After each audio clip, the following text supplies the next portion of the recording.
Hello मेरे प्यारे दोस्तों, welcome back to my channel. Today I'll be covering a very important topic of your general elective paper of your political science, role of state market and civil society. This forms a part of your unit 1 of GE syllabus. So this has been repeated 3 times in previous year question papers. That means it's very important for your upcoming exam. So without wasting any further time, let's begin. Globalization. What is globalization? It refers to the intensification of economic, political, as well as the social and cultural interactions across national borders. It has been driven by liberalization, privatization, technological advancement, and global trade integration. Basically globalization हम इतना सुनते हैं news में कि globalise हो रहा है India या इंडिया को ग्लोबलाइज करो, but what does that actually means?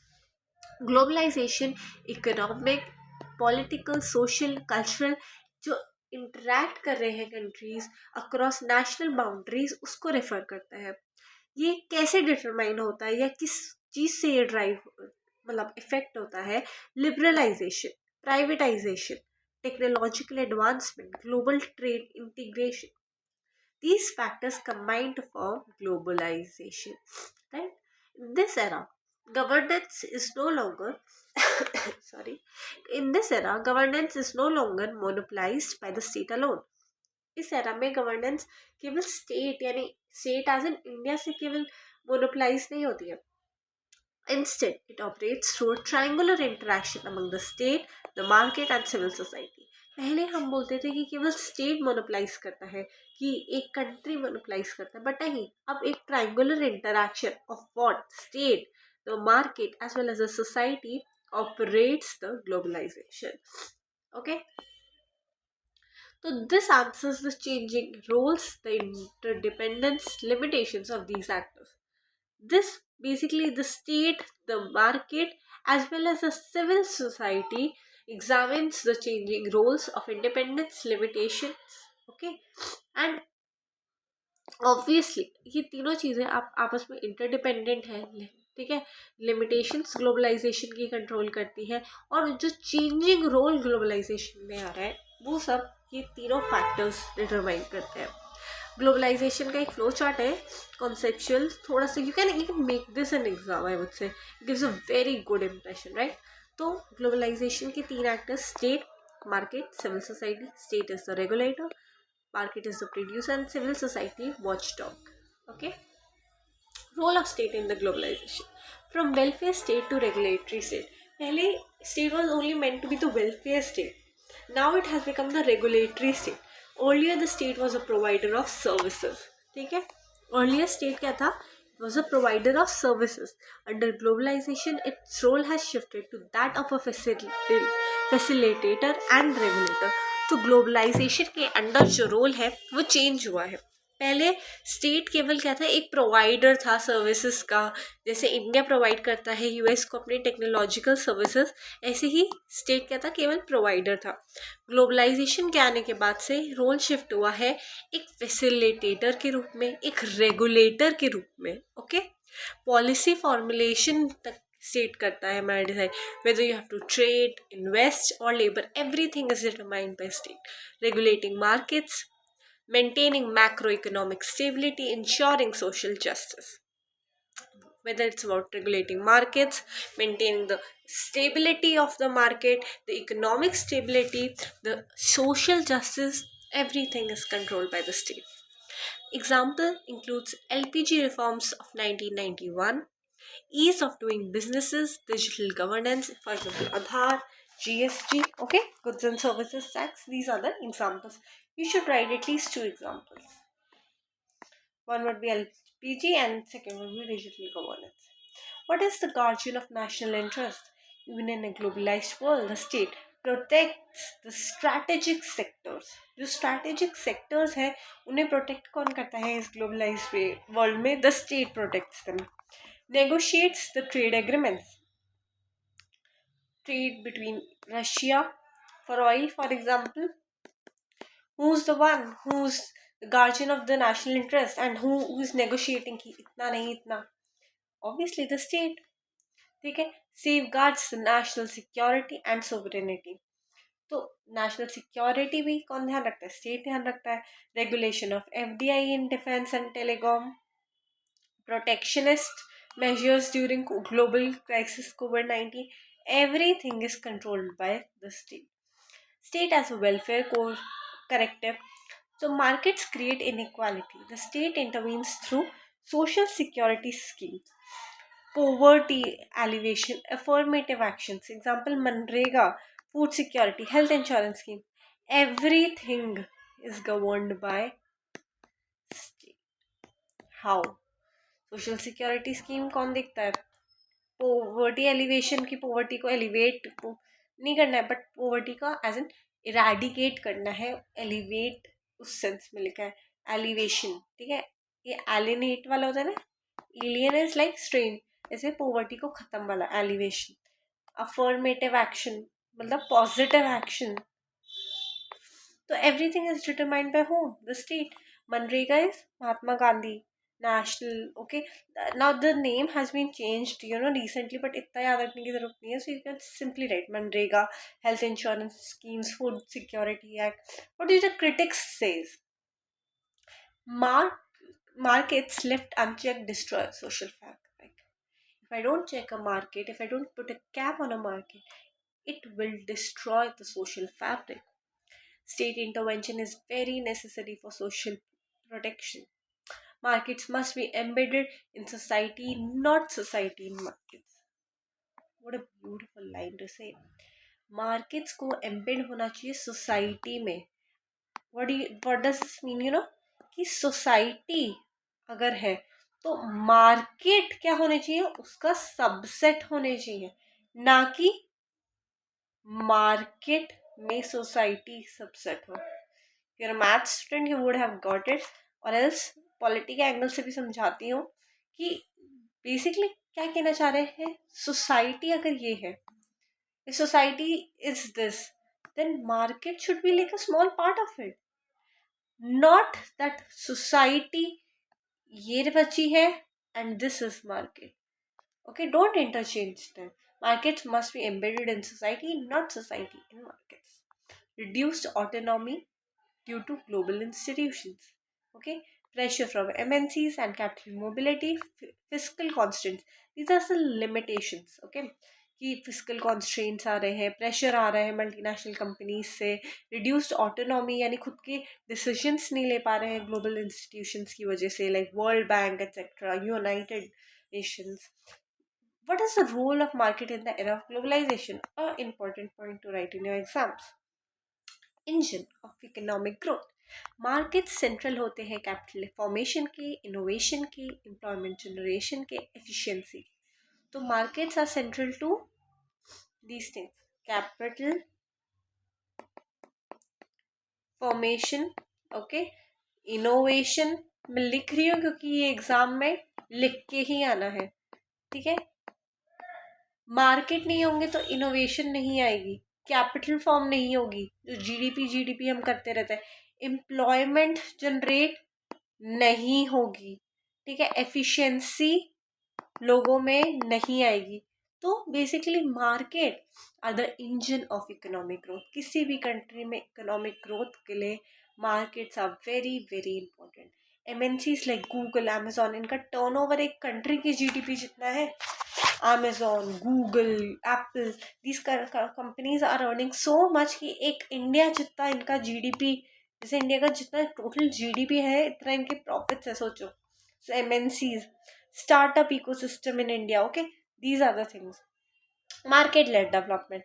Globalisation promote करता है free trade, competition, private sector participation. Okay, तो मार्केट लेड डेवलपमेंट क्या है? ऑब्वियसली ग्लोबलाइजेशन फ्री ट्रेड को प्रमोट करता है. कंपटीशन, एक हेल्दी कंपटीशन. की एप्पल का कंपटीशन कौन आया है? सैमसंग आ गया for example.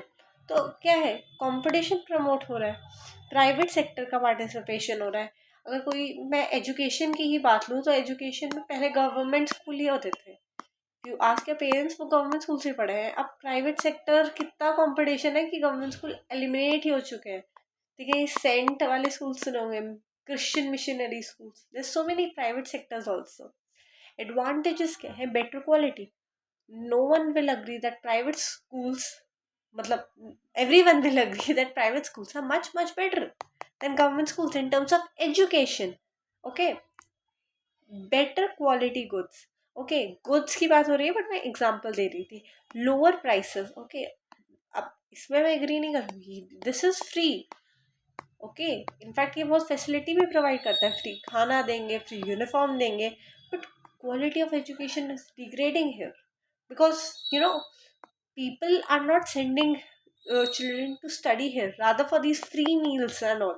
Okay, lower prices होते हैं. अगर मैं एक ही चीज़ के, जैसे MI है, MI वर्सेस लेनोवो कर दूँ, तो इन दोनों के प्राइसेस आपस में अगर ये 10,000 की चीज़ बेच रहे हैं और ये अभी तक 12,000 की बेच रहे थे, अब तीसरी कंपनी आएगी, उसको भी इसी रेंज के बीच अपना प्रोडक्ट रखना पड़ेगा, राइट? तभी एंड्रॉइड में क्या हो रहा है, इतनी कम प्राइसेस में इतने अच्छे अच्छे फ़ोन मिल रहे हैं, because there is competition, they'll have to lower the prices. Technological diffusion हो रहा है. Okay, obviously technologically as we are getting advance, तो टेक्नोलॉजिकली इंक्लाइंड भी हो रहा है. पहले ईयरफोन्स वायर्ड होते थे, अब टेक्नोलॉजी की वजह से the earphones are converted earpods. तो टेक्नोलॉजी भी यूज हो रहा है. You getting the simple facts. Okay. Okay. Market as a global integrator, producers and consumers globally, labor and capital across borders. So basically global integrator है, global supply chains है, outsourcing है, सब चीज़ें globally market की वजह से जो क्या हो रहा है, सब चीज़ें global level पे आ गई है. लेबर्स तक हम हायर कर पा रहे हैं. जैसे चाइना और इंडिया की labours, if they are the cheapest labours in the world. तो इनको कौन हायर कर रहा है? यूएस हायर कर रहा है. तो लेबर अक्रॉस बॉर्डर्स, प्रोड्यूसर्स और कंज्यूमर्स हो रहे हैं. यूएस का एप्पल वगैरह कहाँ की कंपनी है, तो इंडिया में यूज हो रही है. प्रोड्यूसर्स और कंज्यूमर्स ग्लोबली कनेक्ट हो पा रहे हैं. ग्लोबल सप्लाई चेन्स बन रही हैं, आउटसोर्सिंग और ऑफशोरिंग हो रही है. Global markets are biased towards rich nation. That's a fact. What do we use? We use dollar. Why? Because these are biased towards the rich nations. Market fundamentalism ignores inequality. That's also true. Market के जो fundamental है वो inequality को ignore करते हैं. Okay, markets are powerful but imperfect. Are you getting it? Markets powerful बहुत है, लेकिन these are not perfect. It's a very cute way, saying that they are not perfect. They have lots and lots of flaws, and they are like, snakes hiding beneath, because जो सारा profit है वो rich Nations ले जा लेते हैं. Failure of market क्या है? Rising inequality, very important factor. Inequality बढ़ रही है. डॉलर का प्राइस बढ़ा जा रहा है क्योंकि सारी ग्लोबल ट्रेड उसमें हो रही है. रुपीस गिरा जा रहा है. क्यों? Because globalization leads to inequality. Environmental degradation. ये जो शीन करके कंपनी चाइना की, due to fast fashion, what are they doing? They using environment as a dumping ground. So obviously environmental degradation is very obvious. Exploitation of labor. Laborers are being exploited to work. And same example, कितने hours work करा रहा है शीन. Okay, financial crisis. The crisis, IMF is lending continuous loans to the countries, to fulfill their needs. So it is the financial crisis that we are facing because of it. Many countries are in the debt trap of China, especially. Now, the role of civil society in the era of globalization. Watchdogs of democracy. What are these civil society? We people, we are the watchdog of democracy. Civil society includes NGOs, media, social movements, community groups. Okay, NGO क्या कर रहा है? They just seeing. Media क्या कर रही है? Another scene. Social movements क्या कर रहे हैं? Another spectator. क्या है ये ऑल? क्या है? We are the spectator. Audience, watch dogs है अब. Okay, remember this. एग्जाम वाले दिन याद ही नहीं रहता है कि सिविल सोसाइटी में है कौन लोग. इंश्योर क्या करते हैं ये? ट्रांसपेरेंसी इंश्योर करते हैं. Accountability, citizen participation. Now how do they ensure, वो हम पढ़ेंगे. But are you getting how NGOs ensure transparency. NGOs are the first one who will put a question to your work कि why is not government paying issue raising. अभी जैसे dogs उठा रहे थे दिल्ली में, तो they were the first one to question ना कि why are people not fulfilling their needs as a citizen. Even environment has got some rights. ठीक है, तो this is the one that NGO media is the one that should bring transparency ideally to a government. Accountability, they raise the accountability, the social movements like the Chipko movement, if you remember. It was done by Sundarlal Bahuguna to save the trees. So he was the one, like a social movement or a community group, if you say, trees को basically वो चिपक के खड़े हो जाते थे. This is involves both accountability as well as the citizen participation. Example क्या है? RTI movement, right to information movement, anti-corruption campaigns, okay, voice of the marginalized.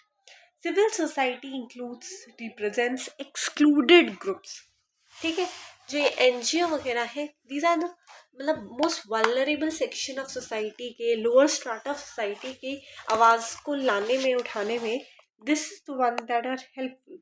Challenge करते हैं ये अनजस्ट पॉलिसीज को, एडवोकेट करते हैं ह्यूमन राइट्स को. Example है environmental movements, women and tribal activism. तो ये सब चीज़ें क्या है? Again they contribute to the voice of marginalize. environmental movement, environment अपने लिए नहीं बोलेगा. वुमेन और ट्राइबल राइट्स एक्टिविज्म, ये सब वॉइस ऑफ मार्जिनलाइज्ड के लिए है. क्लियर? कोई डाउट हो कमेंट्स में आप बताना. ग्लोबल सिविल सोसाइटी, ग्लोबलाइजेशन ने क्रिएट किए हैं ट्रांसनेशनल एडवोकेसी नेटवर्क. इसका मतलब है कि कैसे इंटर इन अगर आपने देखा होगा ये इन्वायरमेंट को, जैसे यूनाइटेड नेशंस है, ये क्या है? इट्स लाइक एन इंटर जैसे इंटर बॉर्डर होता है, ऐसे इंटर कंट्री नेटवर्क टाइप है. ग्लोबल एनजीओज है जो किसके लिए? एनिमल्स के लिए है, काफ़ी क्लाइमेट के लिए है. ठीक है, बहुत सारी चीज़ें हैं जिनके लिए बहुत सारे ऐसे नेटवर्क्स बन गए हैं globally. Okay, amnesty international, okay, Greenpeace, these are the global NGOs that work. So are you getting? global civil society कैसे काम कर रही है? Critic review. Civil society create करती है एक public sphere. Okay, basically publicly connect करती है. How does a circle work? Connect करता है सबको. जैसे अगर ये डॉट्स है तो मैं इसको कनेक्ट करने के लिए इजी ट्रिक है, स्फेयर बना दो. तो ऐसे पब्लिक स्फेयर कौन बना रहा है यहाँ? Civil society. ये एनेबल करती है रैशनल पब्लिक डिबेट को. डेमोक्रेसी सरवाइव करती है थ्रू कम्युनिकेटिव एक्शन. एक कम्युनिटी अगर नहीं हो तो कोई सोसाइटी सरवाइव नहीं करेगी. वेरी वेरी इंपॉर्टेंट पॉइंट कि कम्युनिटी को सरवाइव करने के लिए, मतलब एक डेमोक्रेसी को सरवाइव करने के लिए, कम्युनिटी का कलेक्टिव एक्शन. एक इंसान बोलेगा कुछ नहीं होगा, 10 इंसान बोलेंगे कुछ नहीं होगा, एक कम्युनिटी पूरी बोलेगी, एक पूरा जिला बोलेगा, या एक पूरी कम्युनिटी बोलेगी, डेफिनेटली एक्शन होगा. And that is democracy. Limitation of civil society. ना फंडिंग डिपेंडेंसी. एक कम्युनिटी कब तक अकेले कर लेगी ना? They need funds. अगर सब लोग धरने पे बैठ गए कम्युनिटी के, काम कौन करेगा उनके यहाँ? तो दे need funds. And for that that is limitation कि सिविल सोसाइटी हर कोई धरने पे नहीं बैठ सकता. एक कम्युनिटी से हमेशा क्या होता है, 4-5 जने बैठे हैं, क्योंकि फंडिंग कौन करेगा उनकी कम्युनिटी की? तुमने देखा बहुत सारे डोनेशंस आ रहे होते हैं anonymous, because they can't sit there but they are trying to fund their community. Are you getting my point? along with that is elite capture. elite the creamy layer of society जिसे हम बोलते हैं, वो capture कर लेते हैं. As in जो rich लोग हैं वो सबड्यू कर देते हैं. अगर कोई गरीब लोग प्रोटेस्ट भी करना चाहे आज की डेट में तो क्या होगा? उनको रोक दिया जाएगा. उन्हें बोल देंगे कि भाई तुम मत करो अभी प्रोटेस्ट, क्योंकि हम तुम्हें अगले महीने से पैसे वैसे भी बढ़ाने वाले हैं. तो they can't even raise their voice because elite captures them. Limited reach in rural areas. आज भी गांव में बहुत कम रीच है सिविल सोसाइटी की. Okay, interdependence. Important. State rules and regulation form करता है growth and efficiency, and civil society accountability and justice. State rules and regulation, SRR, market growth and efficiency, civil society accountability and justice. Okay, no actor can function independently. जैसे एक movie में केवल शाहरुख खान ही काम नहीं करेगा, साथ में एक हीरोइन भी होगी, या एक डायरेक्टर भी होगा, एक कास्टिंग डायरेक्टर भी होगा एक मूवी बनाने के पीछे. सिमिलरली केवल स्टेट काम नहीं करेगा, केवल मार्केट काम नहीं करेगा, या केवल सिविल सोसाइटी काम नहीं करेगी. Everyone has to perform together, right? Now, Ivan's is a critic. ये बीच बीच में मैंने quotes दिए हैं. If you can remember their names, well and good. If you not, it's all right. Advocates embedded autonomy. Okay, so तीनों का role क्या है, तीनों की इंटरडिपेंडेंस क्या है, एक एम्बेडेड ऑटोनॉमी लाते हैं. Okay, state must cooperate with market and society. State को बहुत क्रूशियल है कि वो मार्केट और सोसाइटी को ओके साथ में लेके चले. ओके, मार्केट भी हैंड इन हैंड ले, सोसाइटी भी हैंड इन हैंड ले, और तभी it would be good for us as well as for the globalization. Effective governance needs partnership, not dominance. Governance का एक बहुत बड़ा रूल है सक्सेसफुल होने का. It needs partnership and not dominance. Okay, Indian context में बात करें तो state policy maker, welfare provider है, market is the growth driver, innovation है, civil society is the RTI और social audit. Okay, example social audits under MNREGA, CSR linking with market and society, digital India linking all three. Conclusion क्या है? In the era of globalization, governance is no longer state centric. The state, market and civil society, they operate as complementary pillars. अब governance state centric नहीं है. State, market, civil society, the all three of them they act like complementary pillars. State ensure करता है regulation and welfare, market drives growth and efficiency, civil society ensures accountability and inclusion. ठीक है, so for a good governance we need to balance all three of them. A harmonious balance, not domination of one actor, is essential for inclusive, sustainable and democratic development in a globalized world. I hope it makes sense to you. Any doubts, let me know below. Thank you so much. Wishing you all the best.